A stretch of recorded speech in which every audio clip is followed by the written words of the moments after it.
তলৰ প্ৰতিযোৰ বিন্দুৰ মাজৰ দূৰত্ব নিৰ্ণয় কৰা ফাৰ্ষ্টটো দিছে 2 3 আৰু 4 1 সেকেন্ডটো -5 7 আৰু -1 3 আৰু এটো a b আৰু -a -b এতিয়া প্ৰথমটো আমি সমাধান কৰিবলৈ ট্ৰাই কৰিম 2 3 আৰু 4 1 ৰ ধৰা হল প্ৰদত্ত বিন্দু কেইটা p এটো বিন্দু p ধৰিলো 2 3 আৰু এটো বিন্দু q ধৰিলো q 4 1 ঠিক আছে ইয়াত x1 হ'ব 2 y1 হ'ব 3 ইয়াত লিখি হল x1 2 y1 3 আৰু ইয়াত হ'ব q বিন্দুটোত x2 4 আৰু y2 হ'ব 1 এতিয়া মই দূৰত্ব সূত্ৰ প্ৰয়োগ কৰিম দূৰত্ব সূত্ৰটো কি আছিল p আৰু q বিন্দুৰ মাজৰ দূৰত্ব pq নহব জানো pq x2 - x1 whole square plus y2 - y1 whole square হয় তে x2 - x1 মানে কিমান হ'ব 4 - 2 নহয় জানো 4 - 2 হোল স্কয়াৰ আৰু এটো কি হ'ব 1 - 3 হোল স্কয়াৰ এটা 4 - 2 মানে কি 2 মানে 2 স্কয়াৰ প্লাস 1 - 3 মানে কি -2 হোল স্কয়াৰ এটা 2 স্কয়াৰ মানে হ'ব 4 আৰু -2 হোল স্কয়াৰ মানে হ'ব 4 আৰু তেতিয়াহলে 4 + 4 8 হয় মানে 4 * 2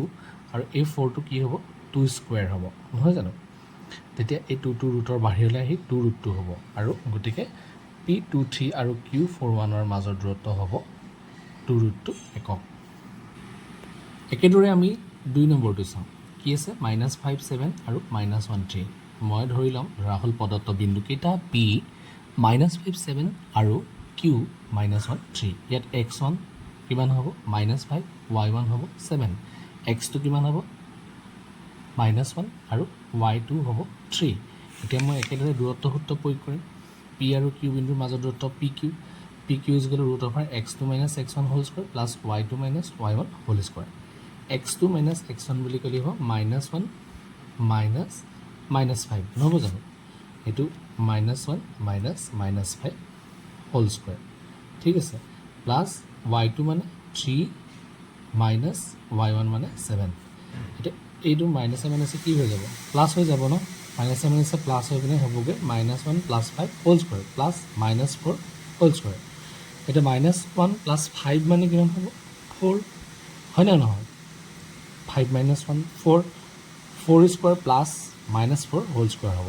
তে 4 স্কয়াৰ মানে 16 -4 স্কয়াৰ মানে 16 16 হলে 16 * 2 16 মানে কিমান 4 স্কয়াৰ গতিকে এটো হ'বগৈ 4 ৰুট 2 গতিকে প্ৰদত্ত বিন্দু কেইটাৰ মাজৰ দূৰত্ব হ'ব 4 ৰুট 2 একক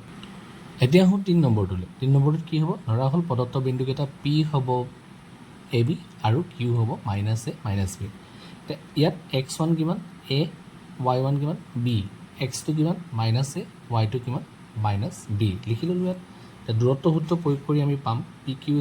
দূৰত্ব সূত্ৰটো কি আছিল x2 - x1 whole square plus y2 - y1 whole square তে x2 মানে -a আৰু x1 মানে +a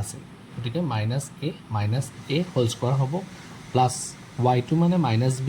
আৰু y1 মানে b গতিকে -b হোল স্কয়াৰ এটা মাইনাস মাইনাস আছে গতিকে মই কি কৰিম প্লাস কৰিম a লাগিলে লগ লাগি 2a হ'ল চিনডাল মাইনাস হ'ব ঠিক তেনেকৈ -b আৰু -b আমি মই যদি কৰো কি হ'ব -2b হোল স্কয়াৰ হ'ব এটা -2 স্কয়াৰ কৰিলে প্লাস হৈ যাব নহয় হয় না নহয় 2 স্কয়াৰ মানে 4a স্কয়াৰ প্লাস 2 স্কয়াৰ মানে 4b স্কয়াৰ হয় তেনেকে 4 টো যদি কমন লৈ লওঁ তেতিয়া 4a square plus b square হ'ব এই 4 টো আকৌ 2 স্কয়াৰ নহয় জানো তে স্কয়াৰ ৰুটে কেনসেল কৰি পিনে 2 টো বাহিৰত হ'ব আৰু a square plus b square হ'ব গতিকে ইয়াটো কি হ'ব এই প্ৰদত্ত বিন্দুৰ মাজৰ দূৰত্ব হ'ব 2 root over a square plus b square একক নিশ্চয় পাৰিবা সমাধান কৰিবলৈ যত্ন কৰিবা